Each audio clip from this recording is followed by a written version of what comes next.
जय सिया राम। सब सुख लहे तुम्हारी सरना, तुम रक्षक काहू को डरना।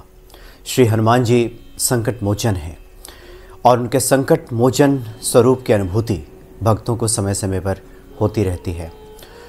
बहुत सारे ऐसे भक्त हैं जो हनुमान जी की कृपा से अभिभूत हैं।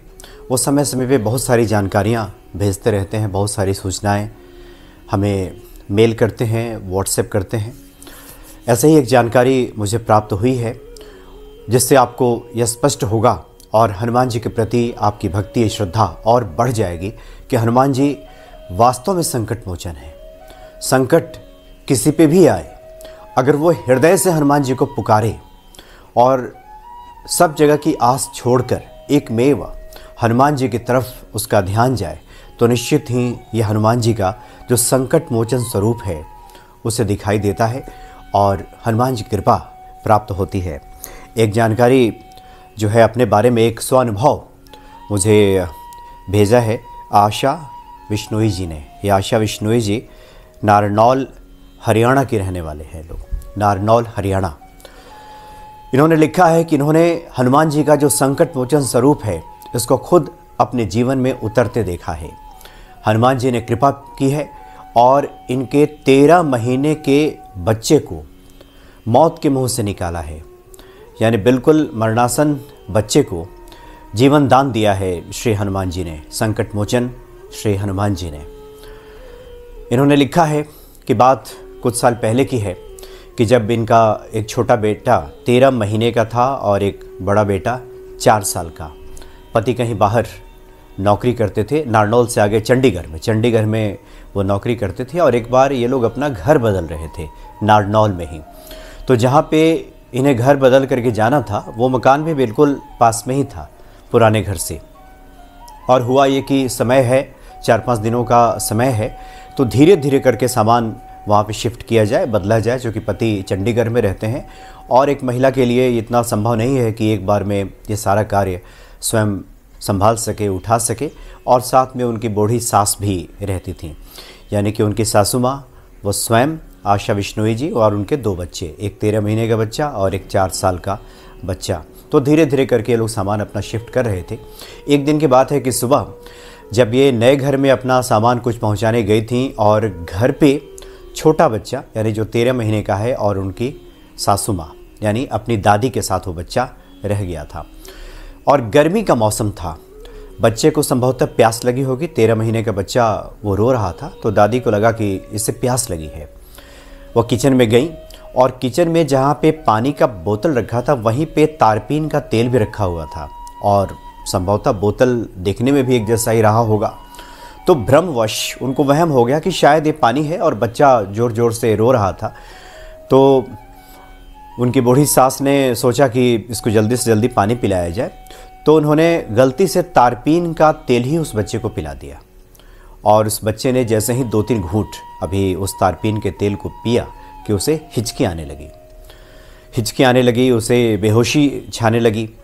तब तक ये जो आशा विश्नोई जी हैं ये लौट करके आई तो उन्होंने देखा कि बच्चा कुछ सुस्त सा दिख रहा है, ये संभवतः सो रहा है। इन्हें लगा कि थक गया होगा, रात में जग गया था तो इसको नींद आ रही होगी। उन्होंने भी उस पर ध्यान नहीं दिया और वो बच्चा बेहोशी की हालत में लोगों ने समझा कि वो तो सो गया है और इस तरह से वो सोया रहा। जब कुछ समय बीता उसके बाद भी जब इन्होंने देखा कि बेहोशी जैसी स्थिति दिखाई दे रही है, बच्चा ने कोई रेस्पॉन्स लेना बंद कर दिया है, किसी प्रकार की प्रतिक्रिया दिखाई नहीं दे रही है, वो हिलडुल नहीं रहा है, तब इन लोगों का माथा ठनका और जल्दी से भागते हुए डॉक्टर के पास गए। तब तक डॉक्टरी इलाज चल रहा था, डॉक्टरों ने कुछ दवाइयाँ वगैरह दी तो बच्चे ने उल्टी किया, यानी कि वो धीरे धीरे ऐसा कुछ उसकी चेतना लौट रही थी और उसने उल्टी किया। उल्टी जब बच्चे ने किया तो डॉक्टरों ने कहा कि ये तो जो गंध आ रही है ये तारपीन का तेल का है और इसी का ये दुष्प्रभाव है कि इसके शरीर में कुछ विषैला तत्व पहुंच गया है और जिसकी वजह से इसकी स्थिति हो गई है। और नारनौल में ऐसी व्यवस्था नहीं है कि इसको संभाला जा सके, इसलिए इसको तुरंत लेकर भागना होगा, दिल्ली जाना होगा। अब ऐसी सूरत में ये महिला कैसे उस बच्चे को दिल्ली लेकर के आए और तब तक दोपहर का समय हो चुका था। पति को खबर की गई, वो भी चंडीगढ़ से नारनौल के लिए चले और तब तक बच्चे का इलाज चल रहा था। आखिर में दादी ने कहा, इस महिला ने कहा कि डॉक्टरों से प्रार्थना की कि दिल्ली जाने की हमारी सामर्थ्य नहीं है और ना ही इतना समय है और ना ही बच्चे की स्थिति है कि इसको दिल्ली लेकर जाया जा सके। इस कठिन परिस्थिति में अब डॉक्टरों को ही जो करना है वो करें। तो डॉक्टरों ने तो पहले ही हाथ खड़े कर दिए थे। डॉक्टरों ने बार बार समझाया कि यहाँ ऐसी कोई व्यवस्था नहीं है कि बच्चे को बचाया जा सके। अब ये काफ़ी देर करके आप लोग आए हैं, इसलिए इसको दिल्ली ले जाइए, वहीं इसकी बेहतर इलाज हो सकता है, वहीं कोई संभावना बन सकती है। लेकिन कोई ऐसी स्थिति नहीं बनी कि ये सभी बच्चे को लेकर जा सकें। तो आशा विश्नोई जी का कहना है उसके बाद इनका एकमात्र ध्यान श्री हनुमान जी के तरफ गया, क्योंकि हनुमान जी की पूजा ये करती हैं, हनुमान चालीसा का पाठ करती हैं, हनुमान जी ही ध्यान में रहते हैं। तो ऐसे सूरत में क्या करें, तो इनका पूरा ध्यान डॉक्टरों की तरफ से हट गया और ये समझ गए कि अब डॉक्टरों को बताने से, डॉक्टरों के अनुनय विनय करने से, डॉक्टरों को आग्रह करने से अब बात बनने वाली नहीं है। अब एक ही देव है इस धरा पे, संकट मोचन हनुमान जी, जो इस बच्चे को बचा सकते हैं। तो उस वक्त इनका कहना है कि कोई मंत्र, पूरी हनुमान चालीसा ध्यान में नहीं आ रहा था, सिर्फ एक ही जो ये वाक्य है, संकट मोचन नाम तिहारो, संकट मोचन नाम तिहारो, इसी का बार बार इन्होंने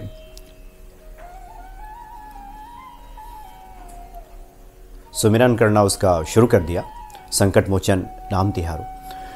और चूँकि हर जगह से आस खत्म हो चुकी थी, कहीं कोई संभावना बची रही थी, डॉक्टर ने तो पहले ही मना कर दिया था, तो ऐसे में भला ही क्या करें।